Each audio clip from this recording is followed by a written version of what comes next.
நாகும் தீர்க்க தரிசன புஸ்தகம் அதனுடைய 1வது அதிகாரம் 1வது அதிகாரத்தின் 12வது வசனத்தின் பிற்பகுதியை வாசிக்கிறேன். உன்னை நான் சிறுமைப்படுத்தினேன், இனி உன்னை சிறுமைப்படுத்தாதிருப்பே.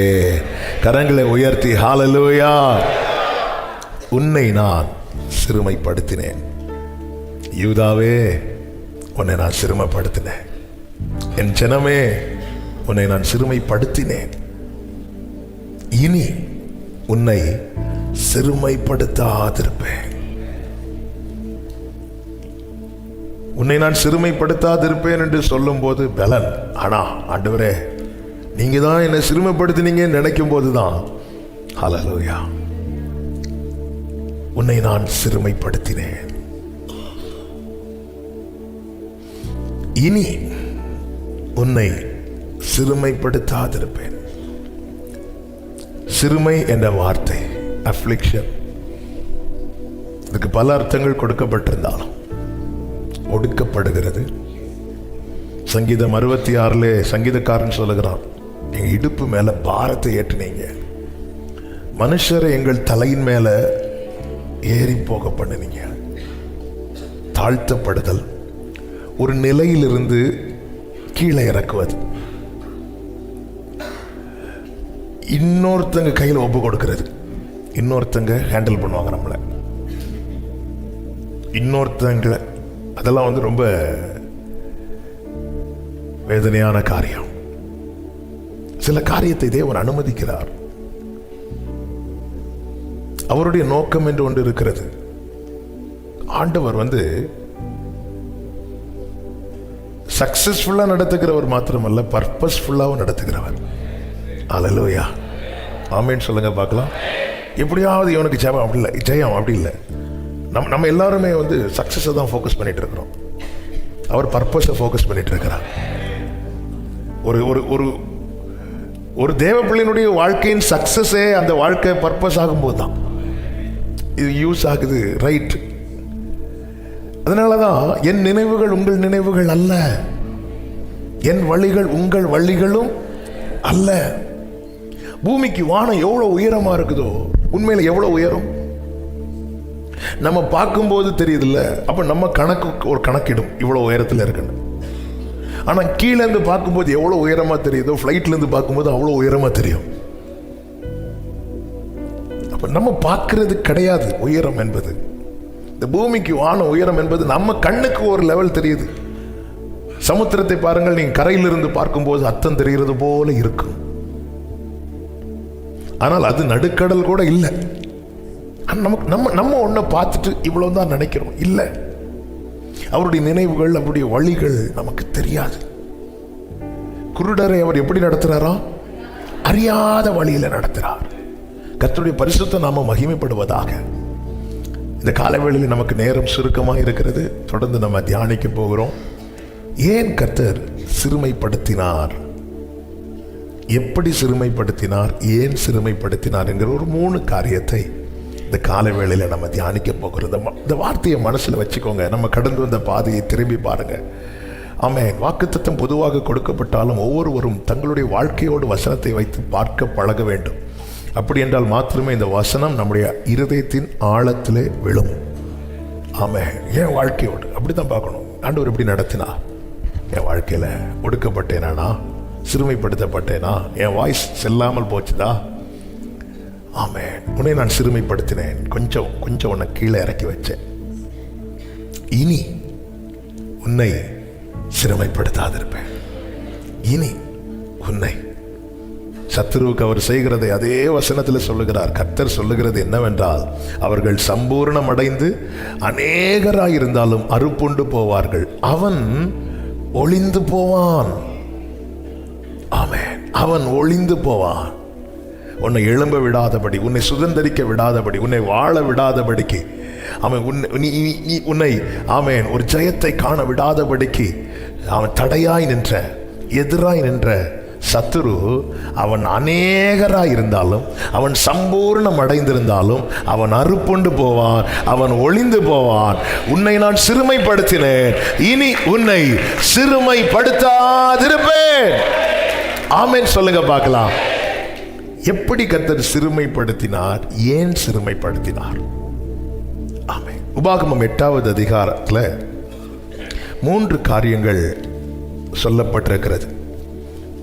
இந்த காலை வேளையில் அந்த 3ஐ தான் நம்ம தியானித்து செபிக்க போகிறோம். எப்படி சிறுமைப்படுத்தினார்? ஏன் சிறுமைப்படுத்தினார்? முதலாவதாக அதனுடைய 2வது வசனத்தை நீங்கள் பார்த்தீர்களேயானால், உன் தேவனாகிய கர்த்தர் உன்னை சிறுமைப்படுத்தும்படிக்கும் தம்முடைய கட்டளைகளை நீ கை கொள்ளுவாயோ கை கொள்ள மாட்டாயோ என்று அவர் உன்னை சோதித்து உன் இருதயத்தில் உள்ளதை நீ அறியும்படிக்கும் உன்னை இந்த 40 வருஷம் அளவும் வனாந்திரத்திலே நடத்தி வந்த எல்லா வழிகளையும் நினைப்பாயாக. எப்படி தேவன் சிறுமைப்படுத்தினாராம்? வனாந்திரத்தில் நடத்தி. ஆமென். பெரிய எதிர்பார்ப்போடு எகிப்திலிருந்து புறப்பட்டு வந்த ஜனங்கள் அறியவில்லை நம்முடைய பயணம் இருப்பது பெரிய வனாந்திரத்தில் என்று. பெரிய எதிர்பார்ப்போடு எகிப்திலிருந்து வனாந்திரம் 1 நாள் இருக்கலாம், 2 நாள் இருக்கலாம், 1 வாரம் இருக்கலாம், கூடி போனால் 1 மாதம் இருக்கலாம். அதுக்கு மேலே யாருக்கும் தாக்கு பிடிக்காது. 40 வருடம் வனாந்திர வாழ்க்கை என்பது பிரசங்கிப்பதற்கு அழகான பாயிண்ட். ஆனால் அதில் பயணிக்கிறவர்களுக்கு தான் தெரியும் அதனுடைய வலி. இஸ்ரவேல் ஜனங்களாவது முறுமுறுத்தார்கள். நாம் என்ன அப்பவே ஓடி இருப்போம் நீச்சல் அடிச்சு. நீச்சல் தெரிஞ்சா. ஆமென். இந்த பெரிய வனாந்திரம் இது வாக்குத்தத்தத்தில் கிடையாது. இந்த பெரிய வனாந்திரம் பயங்கரமான வனாந்திரம்.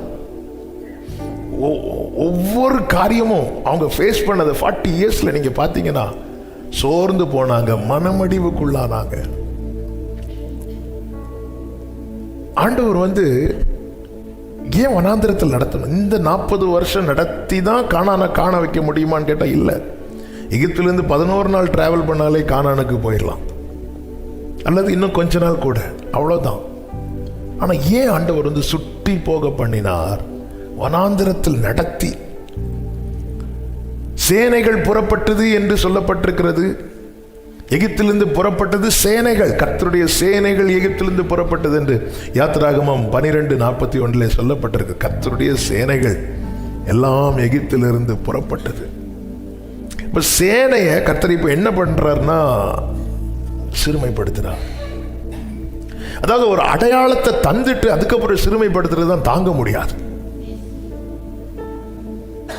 ராஜா என்கிற அடையாளத்தை தாவீதுக்கு கொடுத்துட்டு அதுக்கப்புறம் சிறுமைப்படுத்துகிறார். ஆமென். ஒரு அடையாளத்தை கொடுக்கிறார், கொடுத்துட்டு ஏன் அந்த வசனத்தில் தெளிவாய் சொல்லப்பட்டிருக்கிறது, உன் இருதயத்தில் உள்ளதை நீ அறியணும். என் இருதயத்தில் உள்ளதை நான் அறிந்தால் மட்டுமே என்னால் ஆயத்தப்பட முடியும். என் இருதயத்தில் உள்ளதை நான் அறியாத மட்டும் நான் என்னை வஞ்சித்துக் கொண்டிருக்கிறேன். எனவேதான் சங்கீதக்காரன் சொல்லுகிறான், வெளியரங்கமான பாவங்கள் மாத்திரமல்ல, துணிகரமான பாவங்கள் மாத்திரமல்ல, நான் மறைவான குற்றங்களுக்கும் எனக்கு தெரியாது எனக்குள்ள இருக்கிறது. நம்ம என்ன நினைச்சிருக்கோம், நம்ம இருதயத்தில் இருக்கிறது எல்லாமே நமக்கு தெரியும் என்று. இல்லை, எல்லாவற்றை பார்க்கலும் இருதயம் திருக்குள்ளதும் மகா கேடுள்ளதுமாய் இருக்கிறது, அதை அறியத்தக்கவன் யார்? அடுத்த வார்த்தை என்ன தெரியுமா? கர்த்தராகிய நான் தானே. என் இருதயம் எனக்கு தெரியாது, எனக்கு ஒரு மேற்பகுதி மட்டும்தான் தெரியும். நான் நினைச்சிட்டு இருக்கிறேன் என்னுடைய மேற்பகுதியில் நான் சுத்தமா இருக்கிறத வைத்து நான் பெர்ஃபெக்ட், நான் பரிசுத்தவான் என்று நான் என்னை எண்ணிக்கொண்டிருக்கிறேன். கர்த்தர் என்ன பண்றார்? என்னை சிறுமைப்படுத்தி உன் இருதயத்தில் என்ன இருக்கு, என் இருதயத்தில் என்ன இருக்கு என்பதை எனக்கு காண்பித்து கொடுக்கிறார். பேதுரு என்ன சொல்ற, நான் காவல்ல போட வந்தாலும் நான் உங்களை மறுதலிக்க மாட்டேன். ஆனா அவருடைய இருதயம் அவருக்கு தானே தெரியும். அவர் சொல்ல, இல்ல பேதுரு, நீ மறுதலிப்ப, நீ என்ன மறுதலிப்ப. இல்ல ஆண்டவர், அது எப்படி ஆண்டவர் நீங்க சொல்லலாம்? நீங்க என்ன காவல்ல போட்டாலும் நமக்கு நம்முடைய இருதயத்தின் மேற்பகுதி ஏதோ கொஞ்சம் வச்சுட்டு நம்ம அதை வைத்து நம்ம தீர்மானிக்கிறோம். கர்த்தர் என்ன செய்கிறார் தெரியுமா? இருதயத்தில் உள்ளதை அறிய வைக்கிறார். அறிந்தால் மட்டும்தான் ஆயத்தமாக முடியும். அறியாதவன் ஒருபோதும் தன்னை ஆயத்தமாக்கப்பட விட்டு கொடுக்க மாட்டான். இந்த லவோதிக்கேயா சபையின் பிரச்சனை அதுதானே. வெளிப்படுத்தின விசேஷம் 3வது அதிகாரம் அதனுடைய 17வது வசனத்தில் சொல்லப்பட்டிருக்கிறது, நீ நிர்பாகியம் உள்ளவனும் பரிதபிக்கப்பட்டவனும் தரித்திரனும் குருடனும் நிர்வாணியுமாய் இருக்கிறதை அறியாமல் நான் ஐஸ்வர்யவான் என்றும் திரவிய சம்பன்னன் என்றும் எனக்கு ஒரு குறைவும் இல்லை என்று சொல்லுகிறாய். உனக்கு நீ தெரியாம சொல்ற. நீ ஏதோ ஒரு சைடை பார்த்துட்டு எனக்கு ஒரு பிரச்சனை இல்லை, எனக்கு ஒரு குறை இல்லைன்னு சொல்றேன். நான் உன்னுடைய இன்னொரு பக்கத்தை பார்க்கிறேன். உன் வாழ்க்கை ரொம்ப பரிதாபமா இருக்கிறது. நிர்பாக்கியம் உள்ளவன், நிர்பாக்கியம் உள்ளவன்னா காத்திருந்து கிடைக்காது அவனுக்கு, அவனுக்கு கிடைக்காது, அவனுக்கு இல்லை. லாபம் வரும் எதிர்பார்க்கிற இடத்துல பெரிய அடி நஷ்டம். உன் நிலைமையை பார்த்தா நீ நல்ல பிரயாசப்படுற, ஆனா உன்னுடைய சம்பாத்தியம் என்னன்னு பார்த்தா 0. ஆனா இது தெரியாம எனக்கு ஒரு குறை இல்லை, எனக்கு ஒரு குறை இல்லை. அடுத்த வசனத்தில் சொல்லப்பட்டிருக்கிறது, கர்த்தர் சொல்லுகிறார், நீ ஐஸ்வர்யவன் ஆகும்படி நெருப்பிலே புடமிடப்பட்ட பொன்னையும் உன் நிர்வாணமாகி அவலட்சணம் தோண்டாதபடிக்கு நீ உடுத்திக் கொள்வதற்கு வெண் வஸ்திரங்களை என்னிடத்திலே வாங்கிக் கொள்ளவும், நீ பார்வை அடையும்படி உன் கண்களுக்கு கலிக்கம் போடவும் வேண்டும் என்று உனக்கு ஆலோசனை சொல்றேன். அப்போ என் நிலை நான் அறியும் போது ஆட்டோமேட்டிக்கா என் கண் எங்க போகும் தெரியுமா? என்னிடத்தில் இல்லாதவைகள் யாரிடத்தில் இருக்கிறதோ அல்லது எனக்கு வேண்டியது யாருக்கு கொடுக்க முடியுமோ அவரை நோக்கி என் கண்களை நான் ஏறெடுப்பேன். எனக்கு ஒத்தாசை வரும் பர்வதங்களுக்கு நேராக என் கண்களை ஏறெடுப்பேன். நீ அதை என்னிடத்தில் வாங்கிக்கொள். அதுக்கு நான் அறியணும் நான் எதுல குறைவுபட்டிருக்கிறேன். கர்த்தர் என்ன செய்கிறார் தெரியுமா? எகிப்திலிருந்து அப்படியே கானானுக்குள்ள கொண்டு போனா தங்கள் நிலை அவர்களால் அறிந்திருக்க முடியாது. கர்த்தர் என்ன செய்கிறார்? நான் சிறுமைப்படுத்துகிறார். உன்னை நான் சிறுமைப்படுத்தினேன். நான் நிர்பாக்கியம் உள்ளவன், என் வாழ்க்கை நான் பரிதவிக்கப்பட்டவன். இனி என் வாழ்க்கைய நன்மையினால் அலங்கரிக்கிறது உங்களால மட்டும்தான் முடியும். இப்படி நான் அவரை பார்ப்பேன். அப்படி நான் உனக்கு ஆலோசனை சொல்றேன். உன் வாழ்க்கையை நீ பாரு. நீ பாக்கியம் உள்ளவனா நிர்பாக்கியம் உள்ளவனா? இதை நீ அறியணும். உன்னை நான் இந்த வனாந்தரத்தில் நடத்தினேன், உன்னை நான் சிறுமைப்படுத்தினேன். நீ அறிஞ்சிட்டேன்னா நீ ஆயத்தமாக ஒப்பு கொடுப்பேன். அப்படி ஒப்பு கொடுத்துட்டேன்னா இனி உன்னை சிறுமைப்படுத்த மாட்டேன். இஸ்ரவேல் ஜனங்கள் எகிப்தை விட்டு வந்தார்கள், இருதயத்தில் எகிப்தை கொண்டு வந்தார்கள். யாத்திராகமம் 14வது அதிகாரம் 13வது வசனத்தில் எகிப்தியரை அழித்தார். அப்படி இருந்தும் ஏன் இந்த பெரிய வனாந்திரம்? யோசுவா 5:9 சொல்லப்பட்டிருக்கிறது, எகிப்தின் நிந்தையை புரட்டி போட்டேன். எப்பொழுது? இன்று. இன்றுனா 40 இயர்ஸ்க்கு அப்புறமா. அப்போ 40 வருஷம் இவங்களுக்குள்ள என்ன இருந்திருக்கு? எகிப்து இருந்திருக்கு. அப்போ எகிப்து இருக்கிறது வரைக்கும் இவர்கள் என்ன ஆயிட்டு இருக்கிறாங்க அப்படின்னா சிறுமைப்படுத்தப்பட்டு. அதான் 40 இயர்ஸ். 10 வருஷத்துல எகிப்தை மாத்திருப்பாங்க, நாங்க 10 வருஷத்துல சுதந்திரிச்சிருப்பாங்க.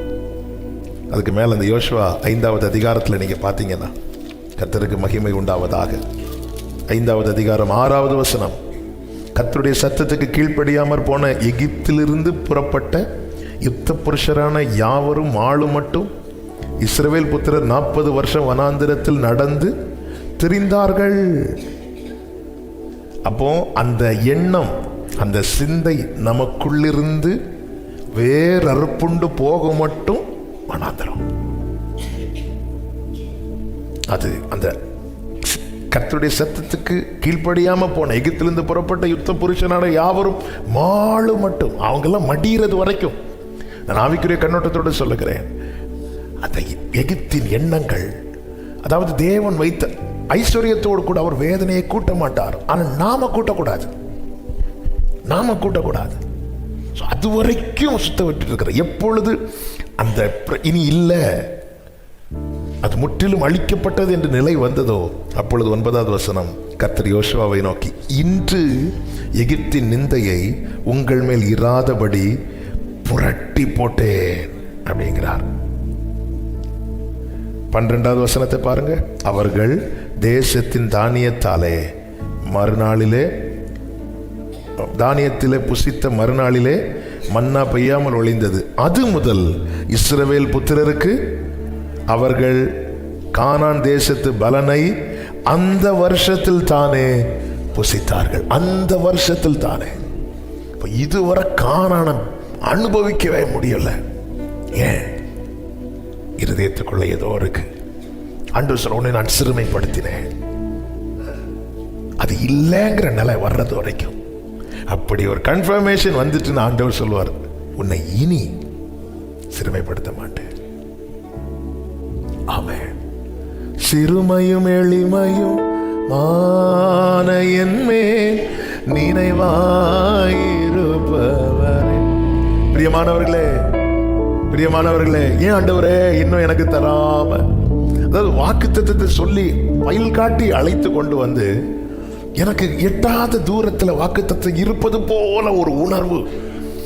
ஏன்னா நான் பயணிக்கிற பாதை ஆரம்பத்தில் அது கண்ணுக்கு தெரிஞ்சது போல இருந்தது, ஆரம்பத்தில் பக்கத்தில் வந்தது போல இருந்தது. ஆனால் இப்பொழுது போக போக போக போக ஆண்டவரே இது காணல் நீராய் மாறிவிடுமோ? காணல் நீர்னா நமக்கு தெரியும், தண்ணி இருக்கிறது போல தெரியும், கிட்ட வந்து பார்த்தா இருக்காது. அப்படி ஒரு நிலை ஆண்டவரே. அவ்வளோதான் ஆண்டவரே, காணல் நீராயிருமோ? ஆண்டவர் சொல்றாரு, உன்னை நான் சிறுமப்படுத்தினேன். எதுக்கு ஆண்டவரே? பார்வோன் சிறுமப்படுத்தினது பத்தாது, நீங்க வேறையா? இல்லை, உன் இருதயத்தில் உள்ளதை நீ அறியணும். நீ அறிஞ்சிட்டேன்னா நீ ஆயத்தப்பட ஒப்பு கொடுத்துருவேன். நீ அப்படி ஒப்பு கொடுத்துட்டேன்னா எகிப்தின் நிந்தையை நான் புரட்டிடுவேன். என்னைக்கு உன் வாழ்க்கையில் எகிப்தின் நிந்தை புரட்டப்படுகிறதோ அந்த வருஷத்துல கானானின் பலனை அனுபவிப்பீர்கள். ஆமென் சொல்லுங்க பார்க்கலாம். எப்படி சிறுமைப்படுத்தினார்? வனாந்திரத்தில் நடத்தி. இரண்டாவது, எப்படி சிறுமைப்படுத்தினார்?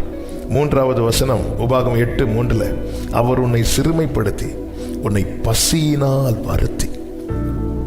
வனாந்திரத்தில் நடத்தி சிறுமைப்படுத்தினார், பசியினால் வருத்தி. ஒருத்தங்க பசியினால வருத்தப்படுறாங்கன்னா அதன் அர்த்தம் என்ன தெரியுமா? அவர்களுக்கு ஆகாரம் இன்னும் கிடைக்கவில்லை.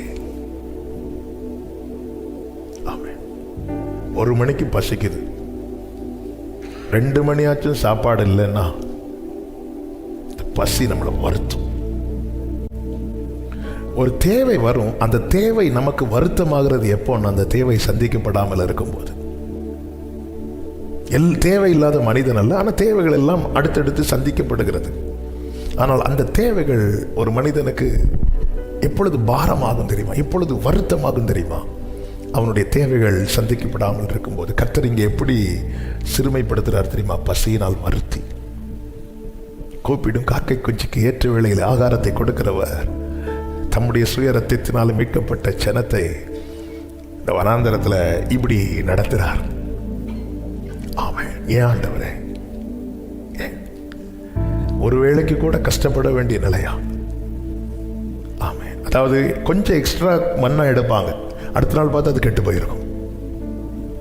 ஆண்டவரே, இப்போல்லாம் நம்ம ஒரு வாரம் ஃப்ரிட்ஜில் வச்சு கூட அடிப்போம்.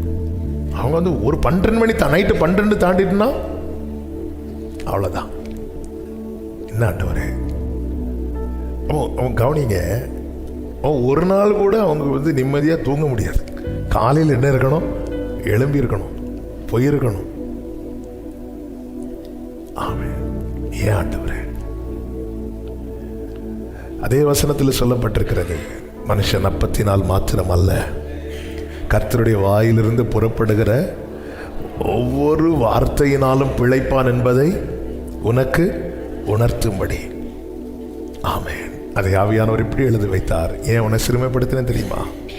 வார்த்தை மனிதனை வாழ வைக்கும் என்பதன் அடையாளமாக கர்த்தர் உன்னை நிறுத்த விரும்பினபடினாலே. அல்லேலூயா. வார்த்தை மனிதனை வாழ வைக்கும் என்பதின் அடையாளமாய் கர்த்தர் நம்மை நிறுத்த விரும்பினதுனால கர்த்தர் பசியினால என்ன செய்கிறார்? வருத்தி. ஆமென். எல்லா தேவைகள் சந்திக்கப்பட்டதுனால இன்னைக்கு நம்ம நிற்கிறோமா? உன்னை நான் சிறுமைப்படுத்தினேன்.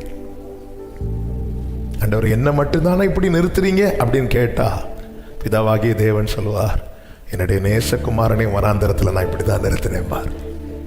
40 நாள் அவர் உபவாசித்த பின்பு அவருக்கு என்ன உண்டாயிற்று? பசி உண்டாயிட்டு. உடனே தூதர்கள் வந்தாங்களா?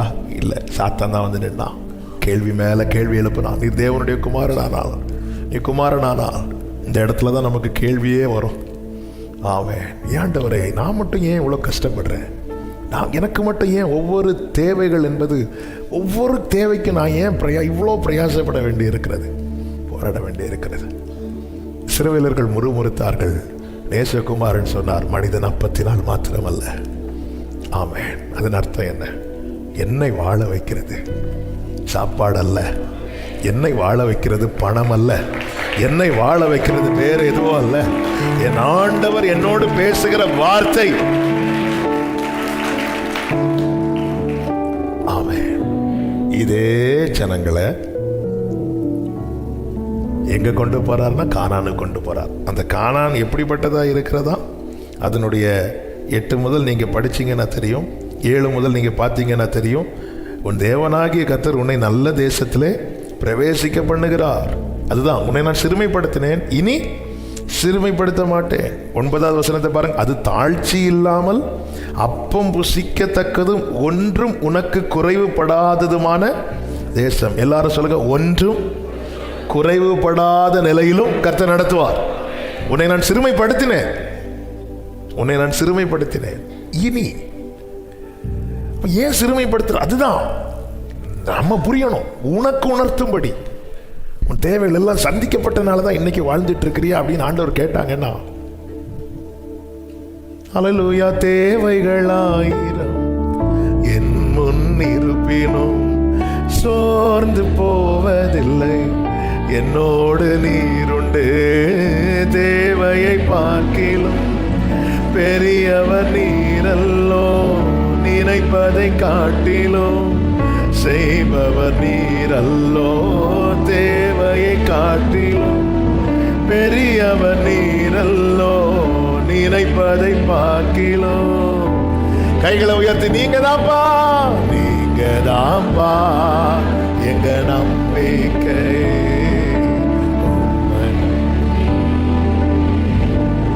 பிரியமானவர்களே, எப்பவுமே இப்படிதானான்னு கேட்டா இல்ல. இந்த பைபிள் எப்பவுமே நமக்கு ஃபியூச்சரை குறித்த நம்பிக்கையை கொடுத்துட்டே இருக்கும். அதான், நிச்சயமாய் முடிவு உண்டு, நம்பிக்கை நிச்சயமாய் முடிவு உண்டு. இதுக்கு ஒரு முடிவு உண்டு. முடிவு வந்து தேவ பிள்ளைக்கு அது விடிவா தான் இருக்கும். அல்லேலூயா. ஆமென். சாத்தானுக்கு அது முடிவு. அதான், அவன் சம்பூர்ணம் அடைந்து அநேகராக இருந்தாலும் அறுப்புண்டு போவான், அவன் ஒளிந்து போவான். ஆண்டவரே, அப்ப உன்னை நான் சிறுமைப்படுத்தினேன், இனி உன்னை சிறுமைப்படுத்த மாட்டேன். அல்லேலூயா, அல்லேலூயா. ஆண்டவர் வந்து வனாந்திரத்தில் நடத்தி மாத்திரமல்ல, பசினா வருத்தி. ஒரு காலத்துல ஒவ்வொன்றுக்கும் அவன் இப்பதானே ஃபீஸ் கட்டி முடிச்சேன், இப்பதான் அப்படிதான் இருக்கும். கட்டி 1 வருஷம் ஆயிருக்கும். ஏன்னா அந்த ஒரு டேர்ம் ஃபீஸ் கட்டுறதுக்கு 1 வருஷம் பிரயாசப்பட்டிருப்போம். அவன் முடிச்சுட்டு அடுத்த டைமுக்கு அடுத்த பிரயாசப்பட வேண்டியிருக்கும். பாதியிலே கேட்டு விட்டுருப்பாங்க ஃபீஸ் வேணும்னு. கொண்டு போன இப்பதானமா தந்த, அது அப்பா தந்து 6 மாசம் ஆச்சு, 10 மாசம் ஆச்சு. பசியினால் வருத்தி அப்படி இருக்கும். ஆண்டவரே, ஏன் ஆண்டவரே, மனுஷன் அப்பத்தினால் மாத்திரம். நல்ல கவனிங்க. எகிப்திலே இறைச்சி பாத்திரங்கள் அண்டையில் இருந்ததை இஸ்ரவேலர் பெருசா பேசினாங்க. இறைச்சி பாத்திரங்கள் அண்டையில் இருந்தவர்களுக்கல்ல வார்த்தையை கொடுத்தது, வனாந்திரத்தில் அவர் அண்டையில் இருந்தவர்களுக்கு தான் வார்த்தை. ஒருவேளை உங்களுடைய முந்தின சீர் நல்லா இருந்திருக்கலாம், ஆனால் அப்போ உங்களோடு பேசாத கர்த்தர் இப்பொழுது உங்களோடு பேசி கொண்டிருக்கிறார்னா, உங்களுக்கென்று ஒரு நாளை வைத்திருக்கிறார், உங்களுக்கென்று ஒரு கானானை வைத்திருக்கிறார். அப்ப தாட்சி இல்லாத ஒரு தேசத்தை கர்த்தர் உங்களுக்காக. நம்புறவங்க மாத்திரம் கரங்களை தட்டி ஆமென் என்று சொல்லி, உன்னை நான் சிறுமைப்படுத்தினேன், இனி உன்னை சிறுமைப்படுத்த மாட்டேன். 3வதாக, எப்படி சிறுமைப்படுத்தினார், ஏன் சிறுமைப்படுத்தினார்? ஆமென். அதனுடைய 15வது வசனத்துல, உன்னுடைய பின்னாட்களில் உனக்கு நன்மை செய்யும் பொருட்டு உன்னை சிறுமைப்படுத்தி உன்னை சோதித்து கொள்ளிவாய் சர்ப்பங்களும் தேள்களும் தண்ணீர் இல்லாத வறட்சியும் உள்ள பயங்கரமான பெரிய வனாந்திர வழியாய் உன்னை அழைத்து வந்தவரும். எப்படி சிறுமைப்படுத்துறார் தெரியுமா? பயங்கரமான சோதனைக்கு உட்படுத்தி. சோதனைக்கு உட்படுத்தி வனாந்திரத்தில் நடத்தி பசியினால் வருத்தி. இது போதாத ஆண்டவரே, நமக்கு கேட்கணும்னு தான் தோணுது. சோதனைக்கு உட்படுத்தி உன்னை உபத்திரவத்தின் குகையிலே தெரிந்தெடுத்தேன். உபத்திரத்தின் குகையில தூக்கி போட்டது யாரு? சோதனைக்கு உட்படுத்தி. நீ எங்க போற, இங்க வா, தூக்கி உள்ள போட்டு சோதனைக்கு உட்படுத்தி. நான் துன்பத்தின் நடுவில் நடந்தாலும், காட்டில் இருக்கும்போது சிங்கம் பிரச்சனை ஒரு விசை தான் வந்தது, கரடி பிரச்சனை ஒரே ஒரு விசை தான் வந்தது. ஆனா வெளியே வந்ததுக்கு அப்புறம் சவுல் பிரச்சனை தொடர்ந்து கொண்டே இருந்தது. பிரச்சனை பல வடிவிலே வந்தது. அது மாமனார் வடிவிலே வந்தது, மகன் வடிவிலே வந்தது, மனைவி வடிவிலே வந்தது, பெலிஸ்தியன் வடிவிலே வந்தது, அமலேக்கியன் வடிவிலே வந்தது. ஷேப் மாறிட்டே இருக்கும். பிரச்சனை தான். ஆமே, நேத்து தலைவலி, இன்னைக்கு கழுத்து வலி, அவ்வளவுதான். வலி இருக்கு. நேத்து தலையில இருந்து இன்னைக்கு கழுத்துல இருந்து. ஆமே, சோதனைக்கு உட்படுத்தி.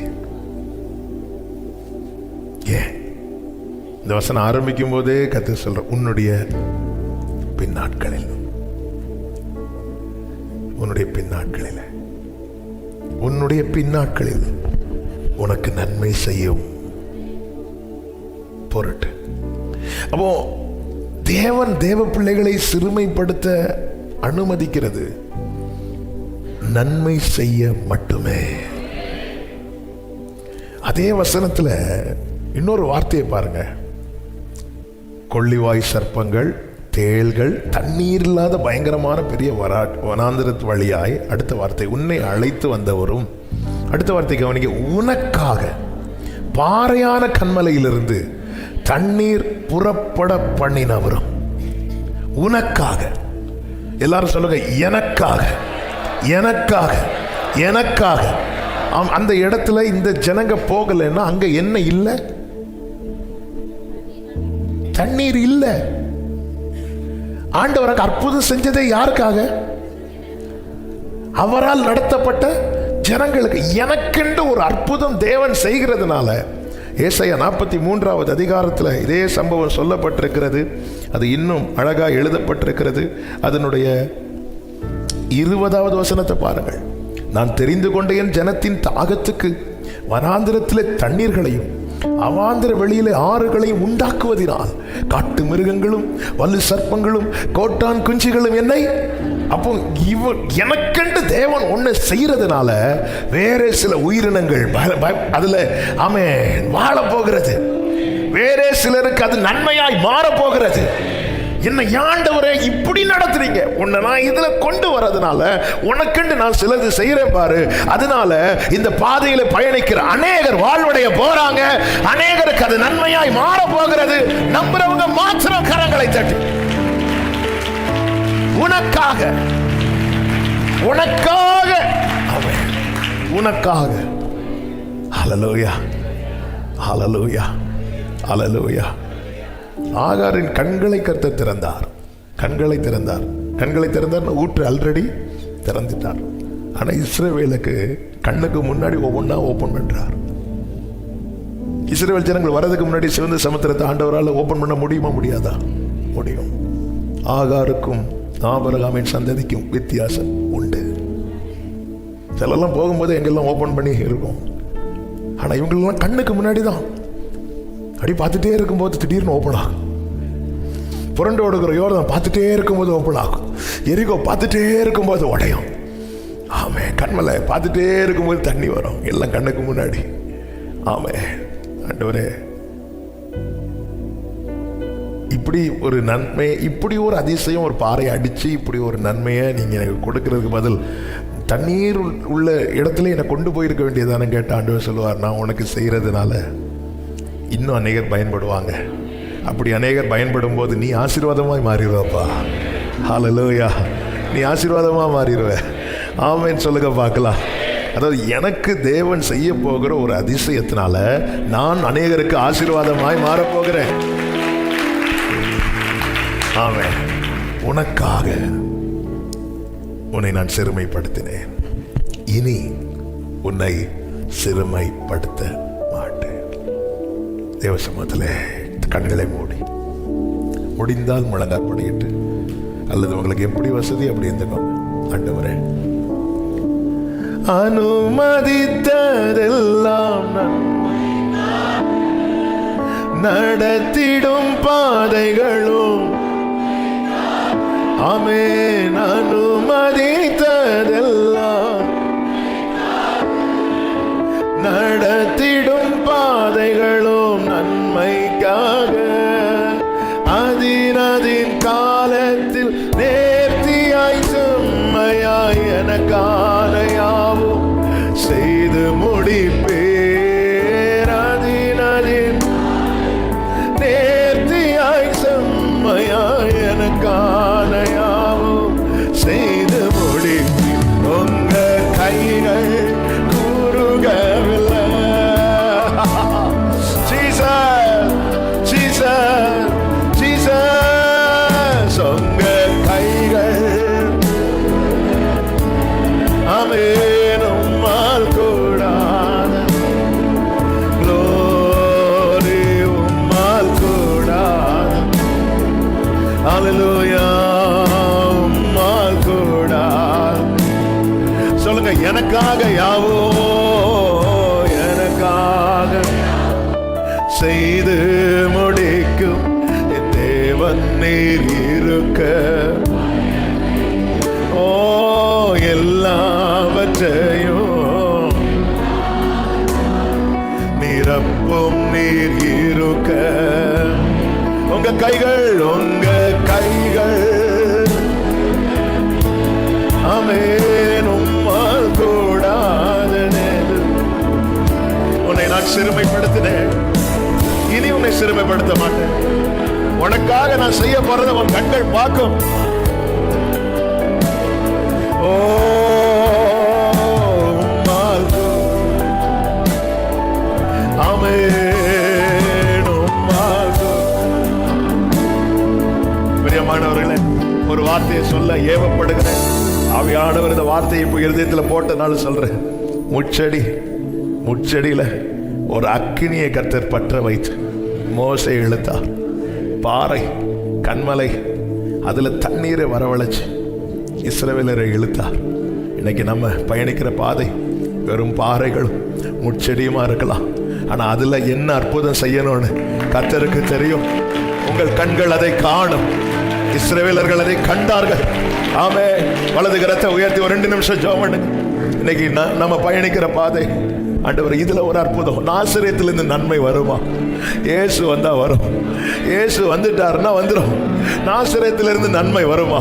இதுதான் என் வாழ்க்கையில, என் பாதையில ஒரு அதிசயம் நடக்குமா? ஆமென். பிரியமானவர்களே, ஒன்றை புரிந்து கொள்ளுங்கள், நீங்கள் மீட்கப்பட்டவர்கள். நாம் மீட்கப்பட்டவர்கள். நமக்கு செய்யாம வேற யாருக்கு செய்ய போகிறார்?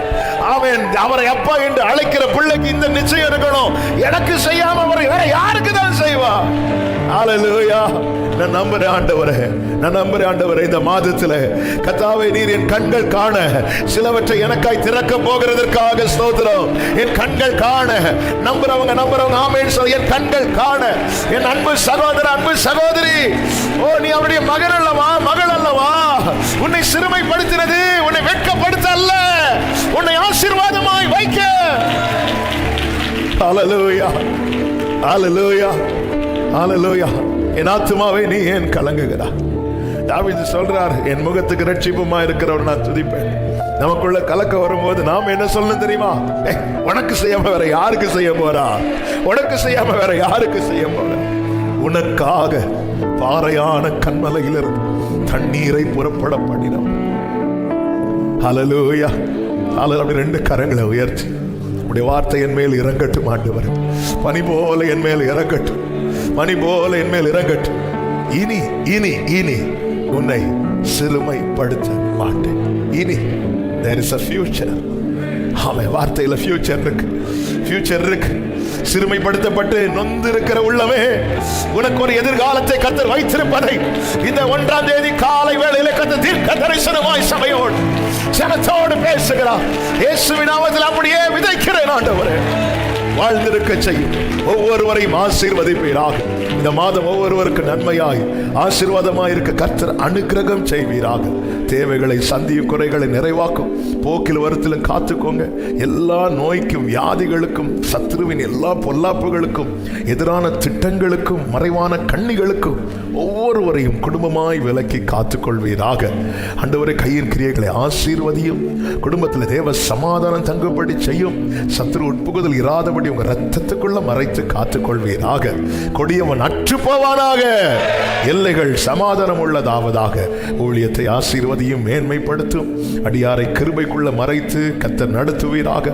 எல்லார் மேலும் கிருபை இருக்கட்டும். அநேக ஆயிரக்கணக்கான ஜனங்கள் ஆங்காங்கே இருந்து ஆண்டவரே ஆன்லைன்ல ஒவ்வொரு ஆராதனையில் இணைகிறார்களப்பா. எல்லாரையும் பிளஸ் பண்ணுங்கப்பா. வாழ்ந்திருக்க செய்வீராக. வெளிநாடுகளிலே, வெளியூர்களிலே இருக்கிற ஒவ்வொருவரையும் வாழ்த்துகிறோம். இயேசுவின் நாமத்தில் கர்த்தாவே, நீர் அவர்களை பாதுகாத்து ஆசீர்வதிப்பீராக. பிள்ளைங்க எல்லார் மேலேயும் கிருபை இருப்பதாக. அநேக பிள்ளைங்களுக்கு இந்த மந்த் எக்ஸாம் ஸ்டார்ட் ஆகுது. ஆண்டவரே கர்த்தாவே, கிருபை உண்டாவதாக என்று செபிக்கிறோம். நீர் காத்துக்கொள்ளும். சிலர் பலவீனத்தோடு இருக்கிறாங்க. ஒவ்வொருவரை கர்த்தர் பலப்படுத்தி சகாயம் பண்ணுவீராக. கிருபை உண்டாகட்டும்.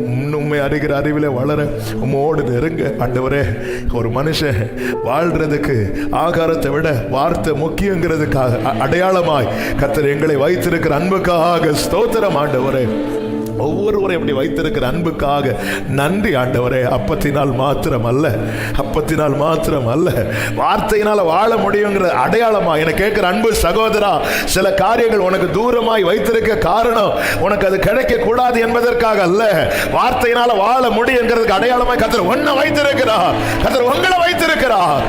அப்ப தாட்சி இல்லாத அனுபவத்திலும் கர்த்தர் உங்களை கொண்டு செல்வார். ஆண்டவரே, நீர் என்று பேசுற நல்ல வார்த்தைகளுக்காய் நன்றி. ஆண்டவரே, ஒவ்வொரு மேல் இருக்கிற சத்துருவின் நுகம் முறிக்கப்படுவதாக. நீங்க சொன்னீங்க, இனி இனி இந்த எதிர்பார்ப்போடு, இந்த நம்பிக்கையோடு முன் செல்ல வாழ்ந்திருக்க அனுகிரகம் செய்யும். வல்ல கரத்தில் அர்ப்பணிக்கிறோம். ஆரம்பம் முதல் முடிவு மட்டும் உடைய பிரசனம், உடைய ஆளுகைகள் மத்தியிலே இருந்த தயவுக்காய் நன்றி. எல்லா மகிமையும், கனமும், துதியும், ஸ்தோத்திரங்களும் ஒருவருக்கு மாத்திரம் செலுத்துகிறோம். இரட்சகர் இயேசு கிறிஸ்துவின் நாமத்தில் பிதாவே, ஆமென். சேர்ந்து சொல்லுவோம். என் ஆத்துமாவே கர்த்தரை ஸ்தோத்திரி, என் முழு உள்ளமே அவருடைய பரிசுத்த நாமத்தை ஸ்தோத்திரி. என் ஆத்துமாவே கர்த்தரை ஸ்தோத்திரி, கர்த்தர் செய்த சகல உபகாரங்களை மறவாதே. ஆமென். நம்முடைய கர்த்தராகிய இயேசு கிறிஸ்துவின் கிருபையும், பிதாவாகிய தேவனுடைய அன்பும், பரிசுத்த ஆவியானவருடைய ஐக்கியமும், சிநேகமும், பாதுகாவலும் நம் அனைவரோடும், எல்லாம் பரிசுத்தவான்களோடு கூட கர்த்தருடைய வருகை மட்டும் தங்கி இருப்பதாக. ஆமென். ஹல்லேலூயா. God bless you. கர்த்தர் உங்களை ஆசீர்வதிப்பாராக.